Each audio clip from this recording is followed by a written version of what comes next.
Oke, Assalamualaikum warahmatullahi wabarakatuh. Terima kasih. Mungkin ini pertemuan ke-15 adalah pertemuan terakhir kita sebelum kita menghadapi UAS ya. Jadi memang UASnya adalah presentasi, di mana presentasi akan diupload ke YouTube. Ini saya akan jelaskan setelah pertemuan 15 selesai gitu ya. Jadi nanti kita akan membahas tentang UASnya. Saya akan kasih soal seminggu lebih cepat. Jadi adik-adik sudah bisa mengerjakan karena dikasih berikan waktu hanya seminggu setelah itu. Jadi memang setelah itu nanti saya akan share mungkin kuis terlebih dahulu mana yang masih remedial. Jadi nanti setelah UAS kita fokus langsung ke remedial, mana yang memang belum, mana yang sudah. Jadi nanti saya akan koreksi lebih cepat dan nanti adik-adik bisa langsung untuk mengerjakan remedialnya. Nah, saya wanti-wanti mungkin yang bisa aware sama nilainya. Nanti nilainya tersebut eh yang bisa, Bu, ternyata saya belum, Bu, yang ini, saya belum ini. Hanya bisa dalam waktu 1 minggu setelah UAS itu. Jadi memang saya mengadakan remedial 1 minggu itu, silakan untuk yang melihat nilainya, saya share semuanya. Nah, bisa dicek kembali dari situ. Jadi saya memang ngeceknya by LMS ya, seperti itu. Ini nanti saya akan share kembali untuk nilai UASnya, seperti itu. Oke, di pertemuan ke-15 ini kita akan mempelajari tentang cybermedia adalah pengaruh internet terhadap dunia jurnalistik. Sangat berpengaruh internet ini, komunikasi jadi lebih ke jurnalistik, jadi ngarahnya ke komunikasi melalui internet, sosial media. Makanya kenapa komunikasi digital dan sosial media ini adalah penutup mana kita mesti berhati-hati dalam jurnalistik di sosial media maupun ranah internet dan digital. Nah, hari ini kita akan mengadakan Zoom tanya jawab dan kisi-kisi UAS. Jadi memang nanti kisi-kisi saya juga kasih pemaparan. Nah, ujian nanti presentasi jawaban soal. Jadi memang membuat YouTube, nggak usah membuat paper. Tapi memang nanti eh, saya terangkan dulu terlebih dahulu untuk soalnya. Di Oke, kemunculan online jurnalisme, citizen journalism, dan computer assist reporting. Jadi istilah terkait ini ya. Media massa adalah semua organisasi yang mengumpulkan, memfilter, serta menyiarkan berita serta informasi meliput televisi, surat kabar, radio, situs berita gitu ya. Serta tradisional media yang disebut dengan mainstream media, semua media di luar internet, yaitu radio, televisi, media cetak gitu ya. Ini memang termasuk juga tradisional media. Jadi kita bisa bedakan media massa, bisa organisasi ada yang memfilter ya untuk informasi tersebut, televisi, surat kabar, radio, dan situs berita, tradisional media ya, misal mainstream ya kita bisa bilang televisi, radio, dan media cetak. Nah, serta new media. Kita masukkan internet ini sebagai media baru dalam jurnalistik. Jurnalis profesional adalah seorang yang bekerja media massa, formal baik, dan media tradisional maupun media baru nih. Mempunyai keahlian khusus untuk mencari, menulis, serta menyiarkan berita. Tahu adik-adik, jurnalis itu dapat uangnya dari mana?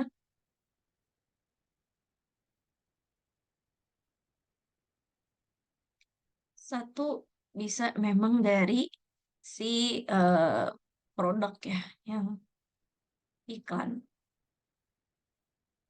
di tulisannya. Dua, bisa jadi cara yang jahat, dia mencari iklan, membuat iklan yang jelek gitu ya, mengenai perusahaan tersebut. Misalkan contoh, terjadi kebakaran,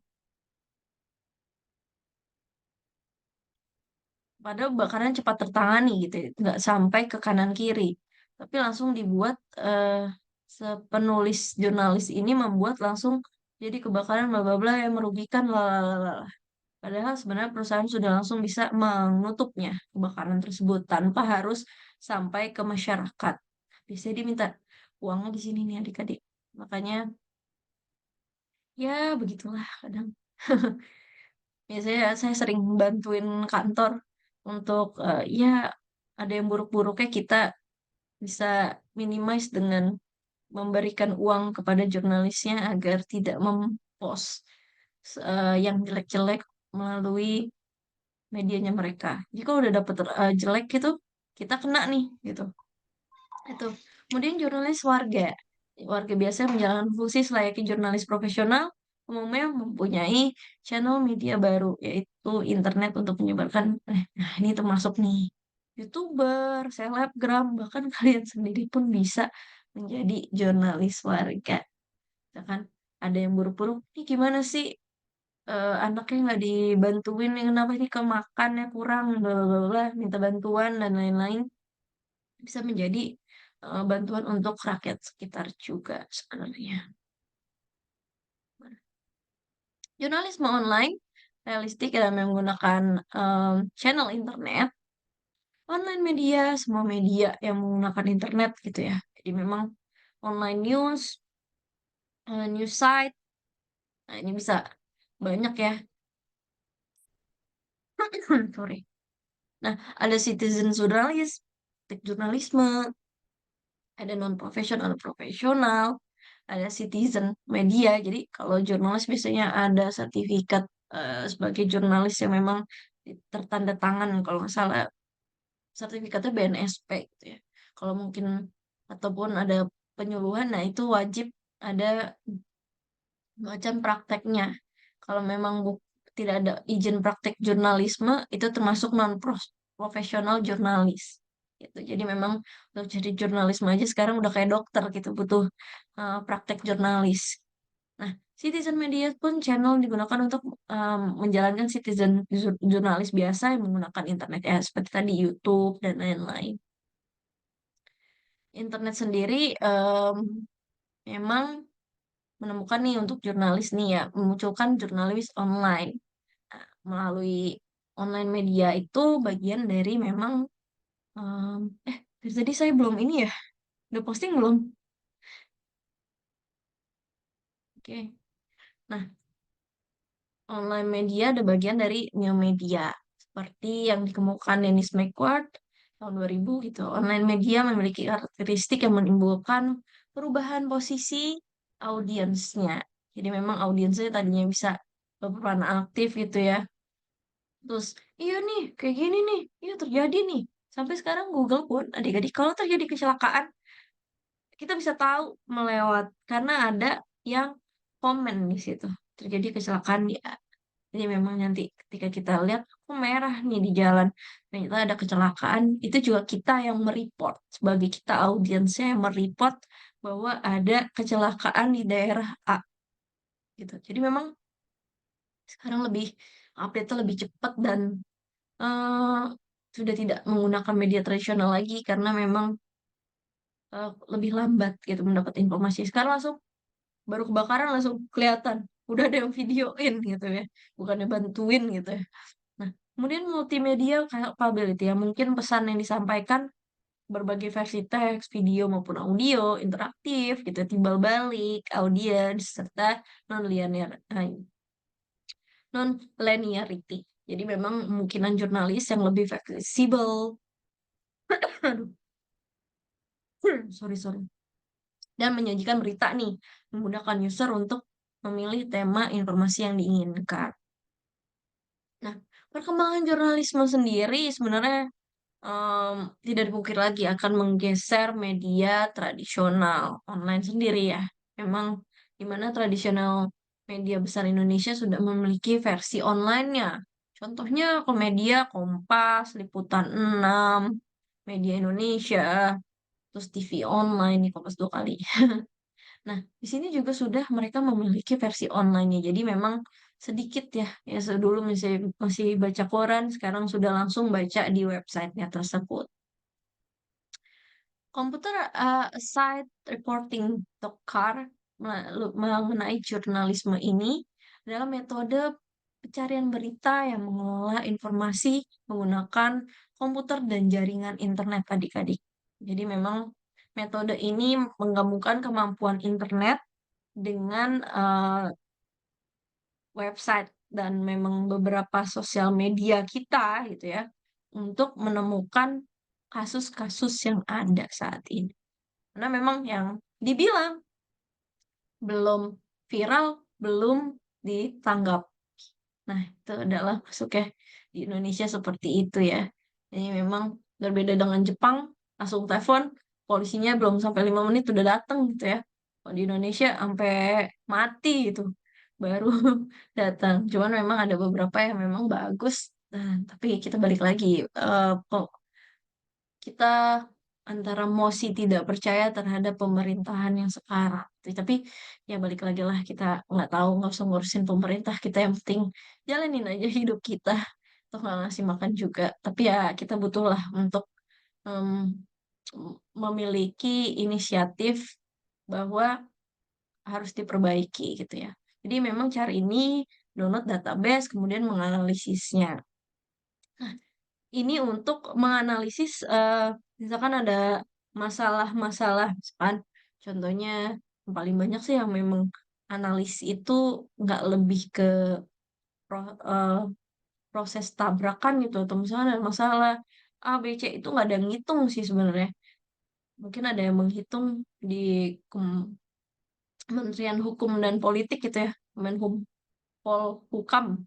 Nah, biasanya itu, biasanya mereka ini sih merekap data-data jurnalistik yang memang buruk-buruknya termasuk berapa persen, tapi kayaknya tidak semua gitu.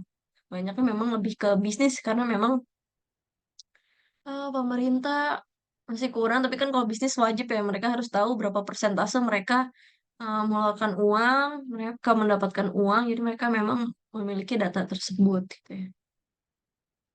Nah, Amerika sendiri pertama kali dipraktekkan karena ini metode ini ditetapkan karena ada beberapa yang melatar belakanginya.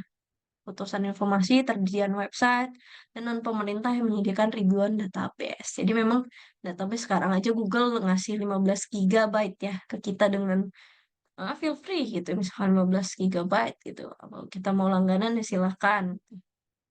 Nah, skeptismenya dan optimis terhadap netizen jurnalisme itu ya mungkin munculnya internet memberikan peluang nih bagi jurnalis citizen jurnalis untuk mempublish artikel mereka di dunia baru.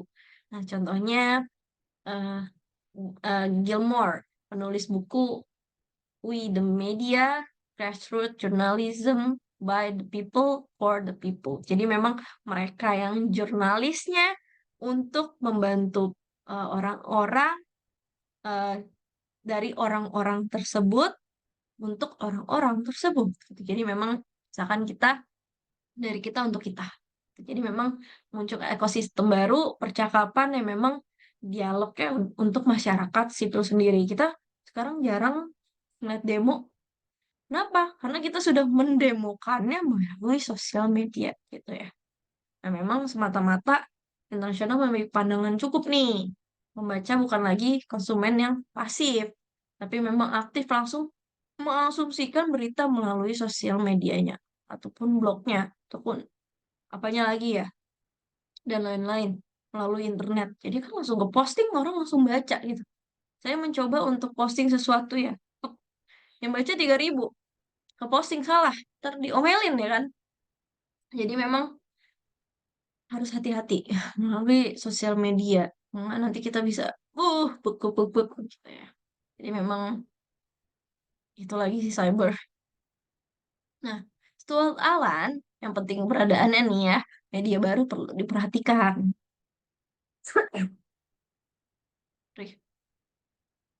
Situs media online tuh, terus muncul internet mobile, citizen media, terus transparansi. Cuma sekarang udah mulai transparansi ya, jadi pelaporan, ih cocok nggak nih, ini cocok nggak nih, tapi ya masih aja oknum yang memang butuh uang gitu ya, tapi ya memang kita udah mulai berkembang lah untuk secara online, yang mungkin sebagai pendidikan, mungkin adik-adik tadi saya tanya, adik-adik ada majalah Provok nggak di sekolahnya dulu? Oh ternyata belum. Terus adik-adik ada lomba bisnis plan nggak? di daerah sana, mungkin dari pemerintah belum ada. Mungkin nanti saya akan share kembali. Em, ada juga melalui online gitu ya. Siapa tahu nanti dapat uang tambahan untuk berbisnis. Mungkin ada yang mau jadi apa gitu ya. Kita bisa buy online tersebut. Jadi kalau kita pun mau berkembang, sebenarnya online sangat mudah. Saya pun mengajar kalian dari berbagai negara. Waktu kemarin lagi dari Singapura, mungkin terus kemudian dari Malaysia, terus saya pindah lagi kemarin lagi audit di Bogor, sekarang saya lagi di Tangerang. Nah, mungkin saya bisa ngajar kalian melalui beberapa eh, ya lebih berkembang secara online media. Nah, dilema media online yang pasti di Amerika menurut pemilik elektronik sendiri, televisi, radio mengutamakan investasi di bidang entertainment, yang program berita yang mengupas masalah-masalah sensitif di masyarakat. Memang kalau sensitif ya ada aja lah jadi ini ya. Munculnya juga tidak etis, pelanggaran terhadap hak privasi, munculkan area abu-abu, kekhawatiran akan muncul adanya etika jurnalistik. Banyak lagi lah, kita bisa lihat lah, ada privasi. Sekarang sampai ojek online aja jadi buat selingkuh ya. Sampai apa ya? eh, Discord itu tempat main game buat kita bareng-bareng. Itu jadi buat perselingkuhan juga. Saya pun juga tak paham. Cuman memang landasan etikanya tersebut mau dibawa kemana. Nah, etika jurnalisme juga dapat untuk memberikan contoh review yang memang lebih baik gitu. Nah, contohnya digital dilemmas ini. Oke, nanti one day kalau adik-adik mau ngambil komunikasi ini lebih tajam lagi, kita lebih berbasis jurnalisme, nanti adik-adik bisa untuk ke arah sana. Nah, ini ada Sinet, sebuah situs web, ini zaman dulu gitu ya. Nah, elektronik konsumen, nah bisa menuju ke teknologi komputer tersebut untuk membeli macam-macam. Sampai kayak sekarang juga contohnya Tokopedia, Shopee, Bukalapak, dan lain-lain. Bahkan website-website dari masing-masing brand mereka juga membuka yang lebih murah lagi. Sorry. Nah, editorial komitmen dari hasil yang akurat dan etis itu bisa juga sebagai iklan yang berlabel, menunjukkan sumber berita. Jadi memang dulu masih namanya kayak gini ya. Cuman ya nih termasuk juga nih iklan ya adik-adik. Ini misal di sini nanti iklan nih Lenovo, klik gitu ya. Nah, bisa diiklan melalui situ. Bahkan ada iklan ikan tak senonoh ya sudahlah gitu ya. Memang beritanya memang yang aneh-aneh juga gitu. Adanya koreksi dari perlu apa enggak sih error, atau memang langsung pakai naskahnya atau langsung kita publish nih. Tapi ada beberapa memang kecuali yang memang bisa kita anggap benar ya. Tadi Media Indonesia, Kompas, sama Liputan 6. Yang lainnya ya adik-adik bisa cari sendiri itu banyakannya hoax gitu. Atau mungkin cuman yang emang buat mendapatkan yang ini aja, gitu. Nah, kemudian pegawai tidak pernah memiliki produk sampel dan kan fasilitas gratis. Ini memang kita tidak boleh memiliki sampel produknya karena memang kalau misalnya kita bagikan terlebih dahulu, nah itu bisa dapat berdampak. Jadi memang harus hati-hati adik-adik di sini. Nah, tergantung juga situsnya nih saya ngambil yang Amerika karena lebih banyak yang ngebahas dibanding Indonesia ya, namanya Sinet. Nah, tidak ada melarang koneksi itu relevan dan diperlukan oleh pembaca. Jadi memang di sini ada reviewnya. Ya, adik-adik bisa lihat review, ada reviewnya. Ah, bohong nih, ah, hoax nih, bla bla bla bla. Tergantung adik-adik percaya, ntar jempol, like, or dislike, gitu ya. Ini memang terhadap itu. Nah, ini juga bisa etika media sosial online ya. Sebenarnya jurnalis bukan juru kampanye, jurnalis taat kode etik jurnalistik. Jadi memang sebenarnya sekarang saya pusing lah, banyakkan berita-berita yang menjelekkan satu sama lain, bias gitu ya. Jadi kita tidak bisa mendapatkan kelebihan dan kekurangan secara yang memang kenyataan gitu. Jadi sekarang banyak yang bias.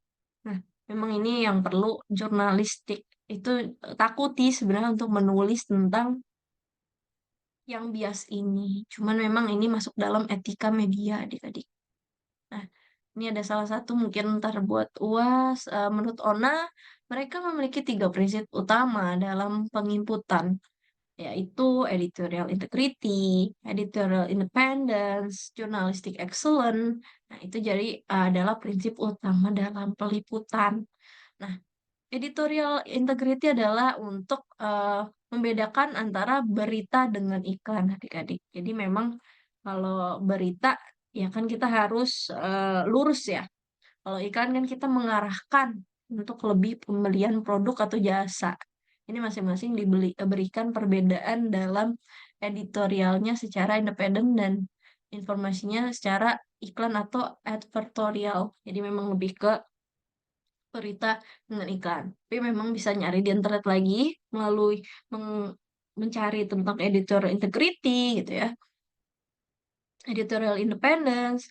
Jurnalis online menjunjung tinggi nih prinsip keadilan, keakuratan, objektivitas, laporan independen yang bertanggung jawab. Memang bertanggung jawab dia. Kalau dia nulis, dia harus bertanggung jawab ketika memang itu dituntut. Mencamarkan nama baik, terus apa lagi ya? Dan lain-lain lah. Banyak yang mencemarkan nama baik atau undang-undang ITE gitu ya. UU ITE. Itu juga bisa. Jurnalis excellent memang harus memegang prinsip etika media sosial tradisional gitu ya.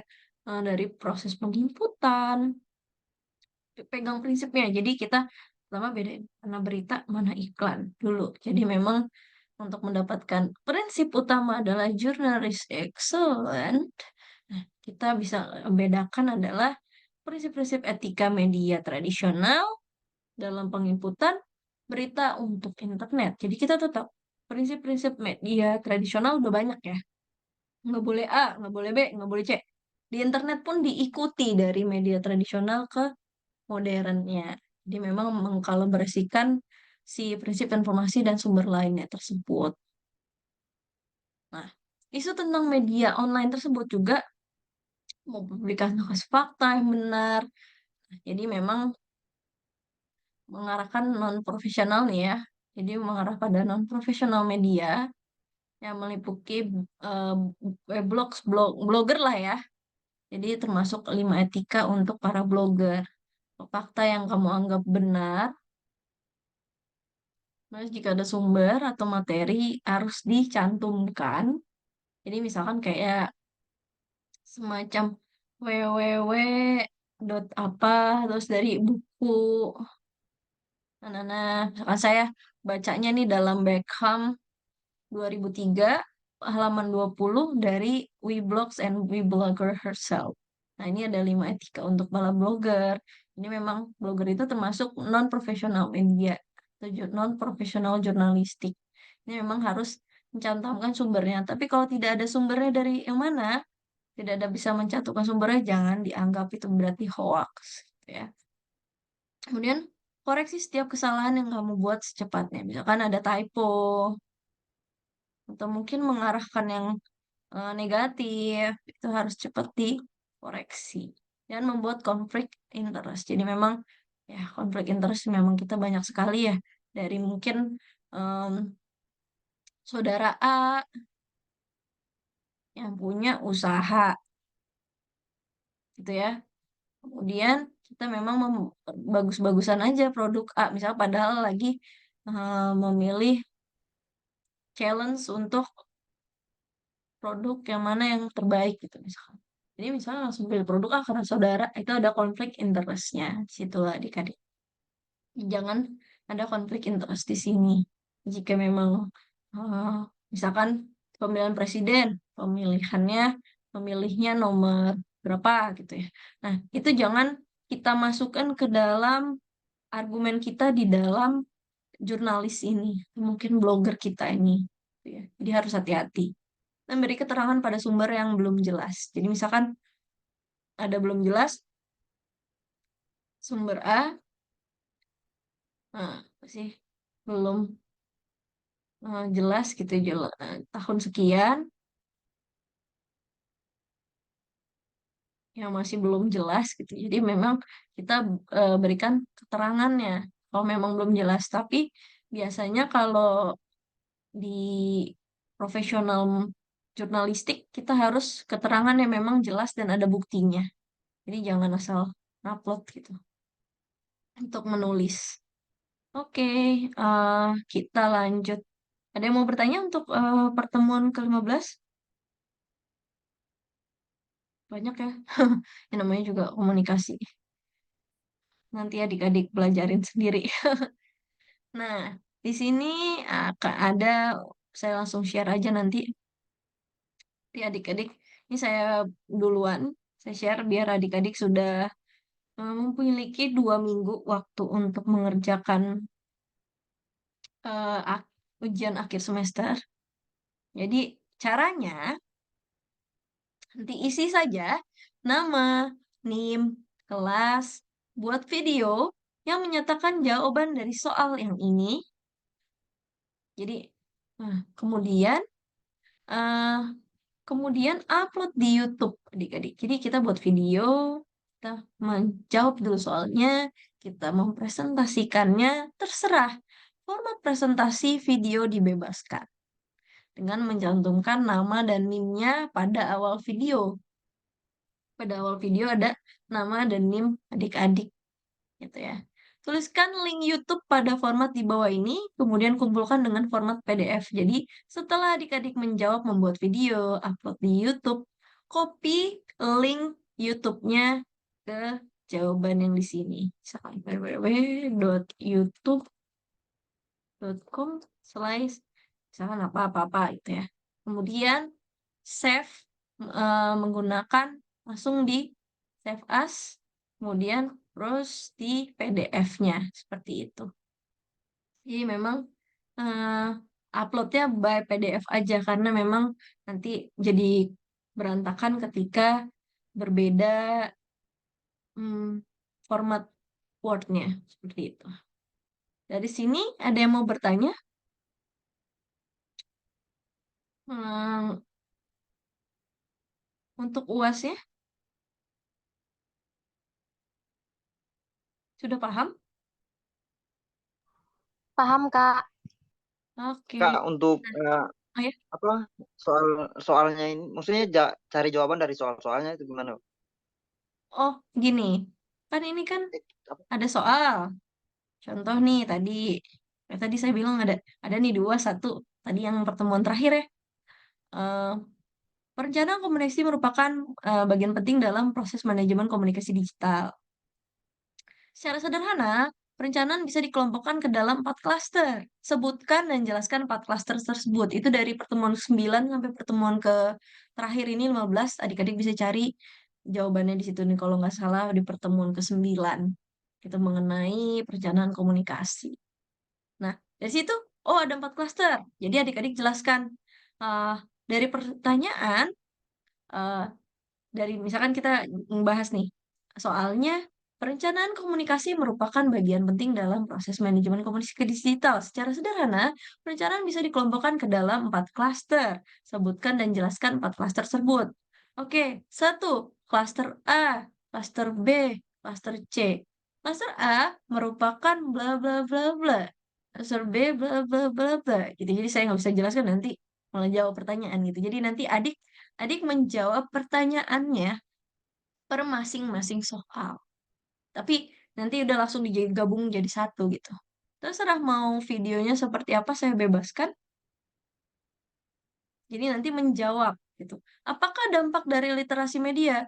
Dampak dari literasi media adalah la la la la yang akan bla bla bla bla. Jadi memang adik-adik menjawab tentang soal-soal ini. Seperti itu. Apakah sudah jelas? Jelas, Bu. Untuk Oke. apa? Hmm? Format videonya itu bebas kan, Bu? Videonya. Nah, Iya, videonya bebas per- ya. kan langsung diupload ke YouTube. Bebas, saya format presentasi video dibebaskan. Tapi karena ini komunikasi yang dinilai, jadi saya menilainya berdasarkan jawaban yang ada suaranya adik-adik. Karena saya pengen dengar cara berkomunikasinya adik-adik seperti apa saat presentasikan ini. saya bebaskan. Cuman memang nilai tambahnya adalah uh, memperbaiki komunikasi yang memang karena ini kita kelas komunikasi ya. Jadi memang kita memperbaiki cara komunikasi kita gitu. Ini jawabnya ya bisa dengan ada nih kemarin kayaknya ada deh yang kayak saya dapat murid dia mempresentasikannya seperti siaran radio dan televisi gitu bagus deh ininya. Nah itu juga eh, bisa untuk belajar tentang jurnalistik juga adik-adik. Saya bebaskan sudah bebaskan tapi memang itu adalah nilai tambahnya adalah kita pelajarannya adalah komunikasi komunikasi digital dan sosial media. Makanya ini uploadnya di YouTube aja. Kita sosial medianya YouTube. Karena untuk sosial media yang lain, contohnya kayak TikTok, kemarin ada yang upload lewat TikTok, saya nggak bisa buka ngelinknya ke akunnya dia gitu. Jadi akunnya dia mana postingannya ada ribuan gitu. Nah, saya mau cari di mana gitu untuk postingan dia mengenai jawaban ini. Karena memang kan kalau jawaban itu kan butuh lama ya. Ini minimal minimal 10 menit gitu ya. Ada jawabannya per jawaban mungkin ada 2 menit, 2 menit gitu ya. Jadi melewati itu jadi susah. Jadi saya uploadnya uploadlah di YouTube saja gitu ya. Jadi nanti presentasinya format presentasi videonya dibebaskan. Tuh, tapi ya balik lagi memang yang effortnya besar, nilainya juga lumayan gitu. Ada yang mau bertanya lagi? Nanti saya akan share ini di em, apa di grup. Ini juga ada tambahan nilai mungkin kemarin yang sudah ikut remedial ini udah baru segini gitu ya atau emang remedial cuma segini. Ini ada masih yang belum nih Iksania sama Fivers. Eh, Mohon untuk remedial kembali karena nilainya masih belum mendek SKM lah 75 seperti itu.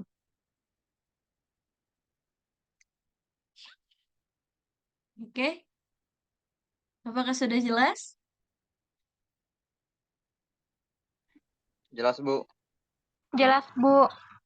Setelah UAS, adik-adik nanti akan ada remedial 1 minggu setelah UAS. Jadi UAS kan udah langsung saya langsung cross-checkin semua ya, ditargetkan gitu ya.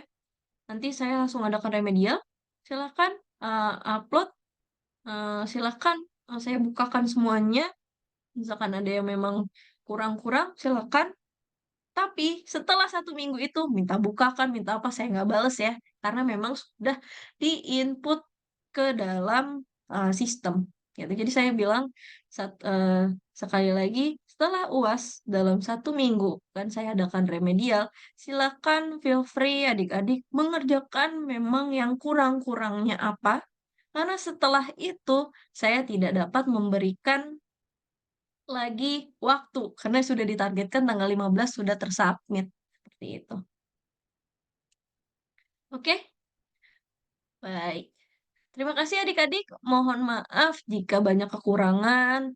Em, ini adalah pertemuan terakhir kita di dalam Fitcom. Mungkin kita jauh gitu ya. Saya pun juga masih mobile. Adik-adik bisa semangat untuk mengerjakannya. Ini saya nanti akan share langsung. Adik-adik bisa langsung kerjakan. Nyicil lah ya. Setidaknya dalam 2 minggu itu kan 1 minggu ini besok langsung UAS. Langsung bisa tersubmit ujian akhir semesternya. Setelah itu saya langsung bisa nilai dan saya langsung share kemudian ke adik-adik. Yang kurangnya apa silakan. 1 minggu itu setelah UAS. Jadi memang nanti saya akan share nilai-nilainya adik-adik dah bisa protes di situ, bisa melihat nilainya di situ, bertanya-tanya di situ. Setelah 1 minggu, eh, saya akan menutup semua jalur yang open. Terus kemudian untuk remedial, remedial pun sudah terakhir di 1 minggu itu. Jadi kalau misalnya, Bu, ini ternyata kamu masih remedial nih, seperti yang tadi ya. Silakan, kamu bisa mengerjakan kembali sampai memang nilainya masuk di SKM 75 gitu. Tapi nggak apa-apa, karena misalkan kuis satunya nilainya 60 gitu ya. Remedialnya ternyata nilainya 60 lagi. Ternyata remedial kedua, sorry, 70 masih belum tercakup SKM. Saya ambil nilai yang paling tinggi di sini. Gitu. Maupun nanti yang misalnya nilai 70 ternyata remedial nilainya 60. Sorry. Seperti itu. Jadi memang nanti saya masukkan dulu, saya rekap nilainya, adik-adik bisa mungkin mengerjakan kembali yang memang belum. Fokus dulu ke UASnya karena memang banyak nih ya. Nanti bisa untuk adik-adik kerjakan. Seperti itu. Jadi nanti linknya aja di sini. Jadi linknya diusahain, linknya tersebut memang dapat connect, dapat dipencet, langsung open ke YouTube-nya adik-adik masing-masing. Karena kita komunikasi digital dan sosial media, nah emang ini nilai komunikasinya. Seperti itu. Oke, ada yang mau bertanya lagi? Sudah paham dan jelas? Sudah kok. Paham, Bu. Oke, terima kasih banyak adik-adik. Mohon maaf jika banyak kekurangan. Sampai jumpa lagi mungkin di semester depan, mungkin ada ketemu lagi atau di semester-semester berikutnya. Saya mohon pamit. Semangat adik-adik untuk UASnya. Assalamualaikum warahmatullahi wabarakatuh. Terima kasih. Waalaikumsalam warahmatullahi wabarakatuh.